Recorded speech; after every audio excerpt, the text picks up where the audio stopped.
बिस्मिल्लाहिर्रहमानिर्रहीम। अस्सलामुअलैकुम। आप देख रहे हैं one by one news HD। खबर शामिल करते हैं। पाक बहरिया के जहाज़ PNS तारक का regional maritime security patrol पर तैनाती के दौरान अमान का दौरा। अमान की बंदरगाह सुल्तान बिन काबूस आमद पर मेज़बान बहरिया ने पाकिस्तानी सफारती हकाम के हमरा पाक बहरिया के जहाज़ का इस्तकबाल किया। जहाज़ के कमांडिंग ऑफिसर ने मेज़बान हकाम से अहम मुलाकातें की। मुलाकातों के दौरान बाहमी दिलचस्पी के अमूर और दो तरफ़ा बहरी ताउन पर तबादला ख्याल किया गया। दौरे के आखिर में दोनों ममालिक के बहरी जहाज़ों ने मुश्तरका मशक में भी हिस्सा लिया। PNS तारक के इस दौरे से दोनों ममालिक बिलखसूस बहरी अफवाज के मबीन ताल्लुकात और मुश्तरका ऑपरेशन की सलाहियतों को मज़ीद फ़रोग़ मिलेगा।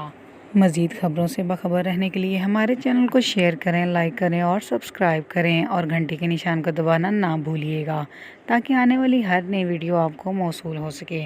तो देखना ना भूलिएगा हमारा अपना channel one by one news HD।